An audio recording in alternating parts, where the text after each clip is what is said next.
C'est difficile pour elle, pour nous, mais il faut rester positif dans tout ça.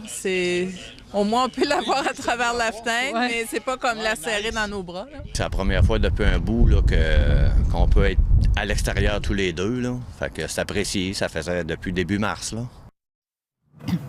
Et Pascal, j'ai rencontré un petit garçon bien spécial qui a préparé, imaginez, une centaine de cartes pour la fête des mères. Un beau projet qui a fait sourire beaucoup de dames aujourd'hui. Chère Marielle, nous vous souhaitons une merveilleuse journée de fête des mères. Prenez bien soin de vous, Louis-Gabriel. Il y a quelques semaines, Louis-Gabriel s'est donné une mission. Préparer 95 cartes de la fête des mères, toutes personnalisées, pour chacune des dames qui habitent la résidence pour aînés L'Étincelle.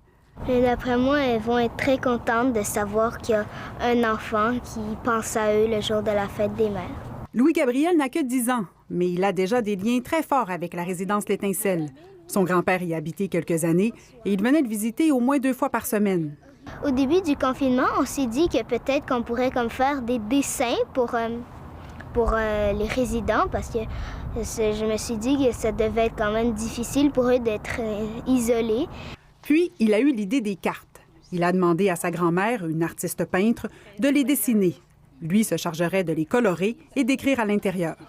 Dans mon confinement et ma solitude, ça a été vraiment, ça m'a fait un grand bien au moral de pouvoir participer, de plus me sentir inutile. Il était tellement persévérant, tellement vaillant dans ce projet-là. Tous les jours, il faisait ses cartes, il était heureux, il connaît le nom de toutes les résidentes par cœur, puis il attend juste le moment où on puisse y aller pour les rencontrer pour vrai, leur jouer du piano, jouer à des jeux. On te remercie du fond du cœur. Ça, c'est un très beau geste. Tout le temps que tu as mis à faire ça, là, c'est vraiment important pour chacune des mamans qui vont recevoir cette carte. Il semble que Louis-Gabriel a visé juste. Ces cartes ont suscité bien des sourires chez ses mamans et ses grands-mamans qui ont vécu une fête des mères moins joyeuse qu'à l'habitude.